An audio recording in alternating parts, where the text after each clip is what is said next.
सुप्रभात साथियों, आप प्रसन्न रहें, आनंद में रहें, ऐसी मैं परम पिता परमेश्वर से प्रार्थना करती हूँ। आज मैं आपके सामने प्रस्तुत हूँ अष्टांग योग का पहला भाग लेकर, जिसका नाम है यम। और यम का अर्थ हमारी सामाजिक और आचरण की शुद्धता से होता है, या यूँ कहे कि संयम। यम के 5 भेद हैं, जिसका पहला भाग है अहिंसा।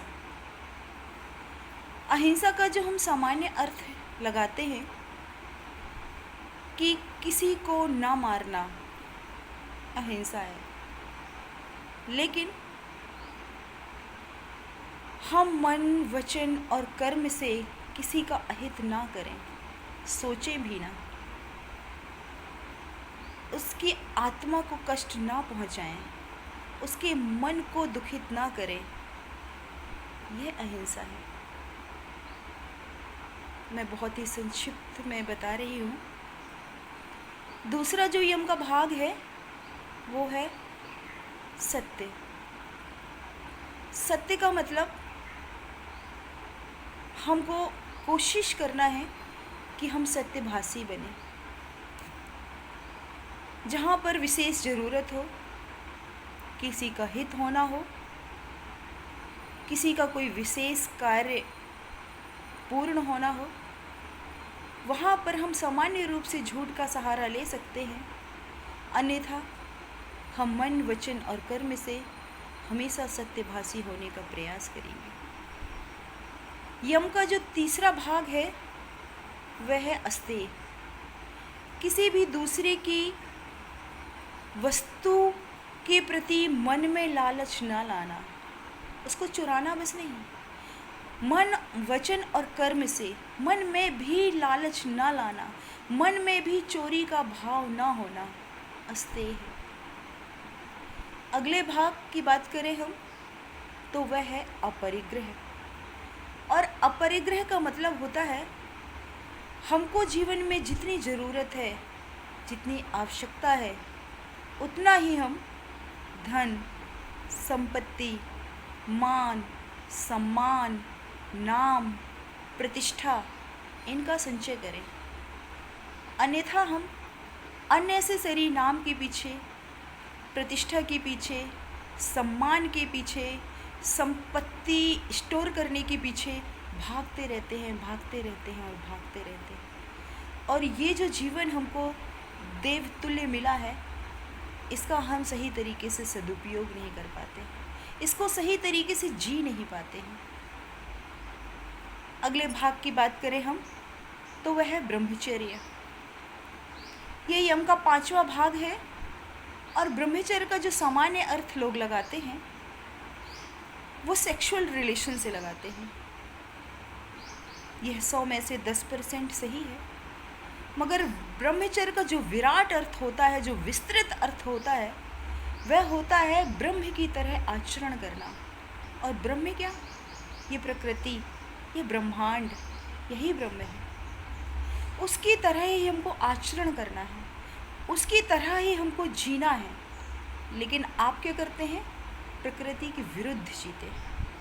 अगर हम प्रकृति के विरुद्ध जीने की बात करें तो ढेर सारे कारण बनते हैं, ढेर सारे एक्सक्यूज़ बनते हैं, जिसका कोई मतलब नहीं होता है। हम कोशिश करें कि हम ये जो यम के 5 भाग हैं, थोड़ा थोड़ा अगर हर दिन प्रयास करेंगे तो एक दिन ऐसा ज़रूर आएगा कि ये हमारे आचरण में समाहित हो जाएंगे और हम इस तरीके से जीवन जीने लगेंगे।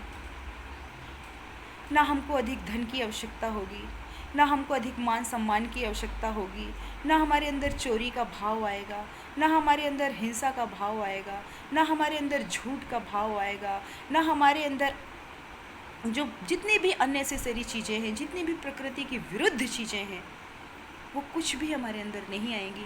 और धीरे धीरे हमारे जीवन में एक संयम आने लगेगा, समझ आने लगेगी।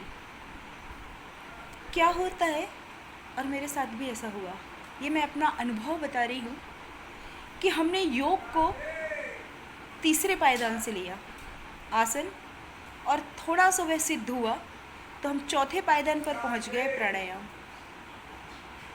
लेकिन अगर मैं कहूँ कि अगर किसी चीज़ को आप पहली सीढ़ी से ना उठाकर तीसरी और चौथी सीढ़ी से प्रारंभ करते हो तो आप दिव्यांग योग कर रहे हो।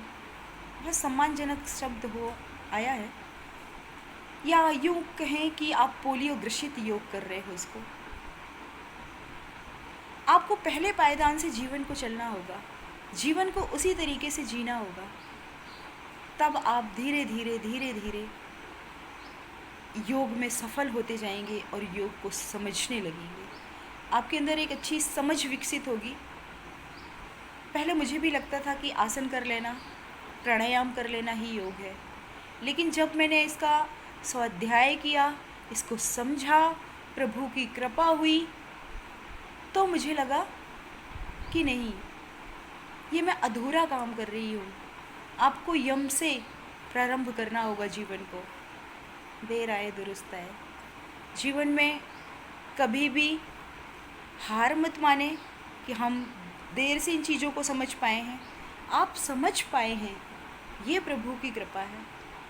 और मैं यहाँ कहूँगी कि जो योग में एक भक्ति योग बताया गया है, तो ये उसी तरीके से है कि जब आप किसी कार्य को करते हैं और ईश्वर को समर्पित कर देते हैं, भक्ति भावना से उस कार्य को करते हैं, तो आपने जो आटे की लोई बनाई है ना और रोटी बेलना प्रारंभ किया है, तो जब तक आप उसमें प्रभु की भक्ति का परथन नहीं लगाएंगे, तब तक वो रोटी सही आकार में नहीं आएगी।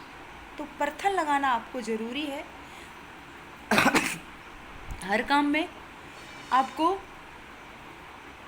प्रभु का ध्यान करना, उनको वो कार्य सौंप देना, उनकी भक्ति प्राप्त करना, उनका आशीष प्राप्त करना, और फिर आप हर काम को करिए। आपको जीवन में सफलता ज़रूर मिलेगी। और जय विधिनाथ होए हित मोरा, करो सुवेग दास में तोरा। आज के लिए इतना ही। जय हिंद, जय भारत।